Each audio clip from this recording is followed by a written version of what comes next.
One of my favorite, I probably say you got to throw these on a top 10 list easily for best hip hop groups, and that is none other than De La Soul announced an album to drop in November called Cabin in the Sky. So yes, that'll be good. Some De La Soul. We haven't heard from them in a long time. I enjoyed the last one. The last one was a little bit. It was a.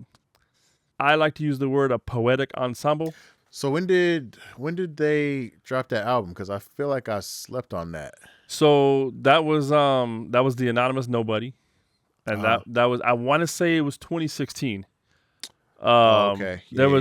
But I call it a poetic ensemble only because there was a lot of story. I mean, De La was always been kind of storytelling, but there was a lot of storytelling. I mean, there was messages. They had a song with Usher.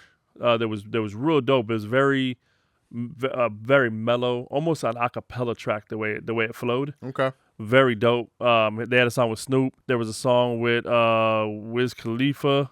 Oh dang, they had a lot of collabs. Okay. Yeah, I mean there was no, that wasn't Wiz Khalifa. My bad. I'm sorry. It was 2 Chainz. It was 2 Chainz. Did you just confuse 2 Chainz for Wiz Khalifa? I did. Yeah. Smoking Big Chains.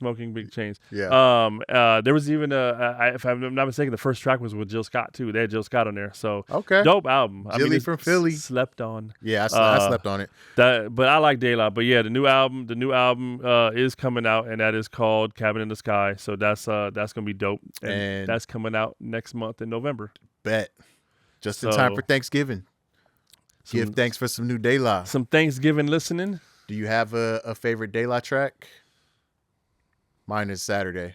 A roller skating jam named Saturday. I want to say that's the first De La Soul. I mean, there's so many. Me, Myself, and I is a great one. There's so many great De La Soul songs. That's like one of the most classic singles out there when you come to De La. But yeah, I mean, Saturday was literally the first. Ooh was great. Redman. Oh, fire. Baby Fat. Yeah. Fat. Yeah, Saturday was the first De La Soul song that I ever heard. Matter of fact, that album, the that video just popped in my head. Yeah. It was like the Wizard of Oz type. That video was great. Was fire. Yeah. So, but yeah, man. So some more classic groups coming out with some new stuff. And who else is coming out? Another one is Big L. See, that's dope. So Mass Appeal announced Big L's new album, Harlem's Finest: Return of the King. That's dope. It's going to drop soon. And I mean, this is going to be a new experience for me because I'm aware of Big L, but I don't know Big L like that. I know he's a dope lyricist. Like I've heard it. But yeah. Like I couldn't. So my Big L experience was I listened. I guess at the time I wasn't like always listening. It was like I heard tracks. It was cool. Yeah. But I'm not going to even lie. Like after he passed, I went back and listened to more, and I realized oh, this dude's talent was like, he was a bit ahead of his time, to be honest with you. Yeah, I feel like Big L is your favorite rapper. Right. So and so I became a fan posthumously. I mean, not gonna even lie. I heard his music before he passed. Right. And I didn't dislike it. I liked it, but it wasn't like regular rotation. Yeah. And that was CD days, so I wasn't popping it in. You know, I did buy it. I did have the last album. Yeah, it wasn't in your 6-disc changer. But I went back. Yeah, so. But yeah, so you're gonna get some new music, which is cool, and it sounds like it's all unreleased, just stuff that he had. Yeah. So I mean that'll be cool. Looking forward to hearing that. We don't get a lot of posthumous music anymore. I mean, Pac had a bunch, and apparently there's still tons of music that we haven't heard from Pac. Yeah. But he was one of the last that kind of. There was a few. I mean, a few artists have had music come out, but I feel like the estates themselves kind of put a halt. Right. So. Right. So it's something that we're missing because I imagine all of these artists have stuff somewhere in a vault. Oh yeah.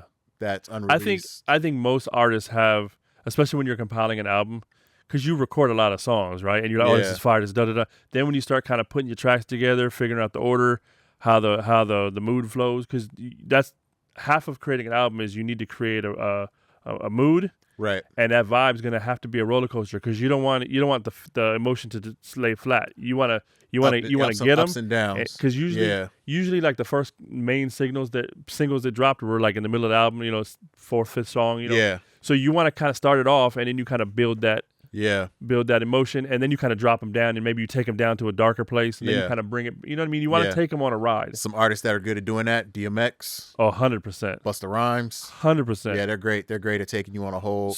It's a whole emotional journey. For sure. You know, and Outkast. You know, we talk about Outkast. Yeah. So, but like, so I think many artists record so many songs. I mean, we've talked about the Roots because Questlove has said that. Yeah. Where they've had a brand new album for the last 5 years, but they just haven't. I was thinking to myself, like, man, when the Roots pass away, they're gonna have so much music posthumously. Right. Yeah. Right. So unless they release it all now. Right. They should just come out with a quadruple. Not even a quadruple. Just start throwing them out there. You know. I mean, it's crazy because that's kind of you get caught up and you become sort of biased too because you're gonna like your So most of the time you're like, dang, do I want to cut this from the album? You know what I mean? So it's. Because that's the crazy part about it is, and like, then you got people in your ear. So. Yeah, the crazy part about it is the stuff that lands up on the cutting room floor is probably still dope. Yeah, it just wasn't dope enough to get onto the album. And then ironically, some of that might go on your next album, and you realize, shit, I should have put it on that album because it hit. Yeah. So I mean, but that's the thing is like, you make so much, you're sort of biased to the music you make. Then you got people in your ear, your friends, your family, whatever, agents. You know, music directors, A&Rs, and they're telling you their opinions on what they think is going to hit and what's not, and you kind of got to figure out that middle ground to what you're really going to compile this album, you know what I mean? So it is a tussle. So that's why, I mean, a lot of artists probably have a decent backlog of music. I imagine Tupac still has some unreleased. They said, I mean, there's been many interviews where people have spoke on, he would go in there with various tempo, just basic drum patterns, just boom, boom, and he would just lay down songs, and then producers would then get them vocals and then build the beat around the lyrics at the on the because the tempo's there. Yeah. So but rumor has it, and I've heard various people say that there's hundreds, if not thousands, of songs that he just would go in there and just nonstop just record. That he was he was a studio junkie, and that's what he did. I wouldn't doubt it. So I'm sure there's tapes. There's probably some of those have been digitized. Yeah. I mean, there's probably DAT tapes, ADAT tapes, reel to reels. I don't know what those are. Studio talk.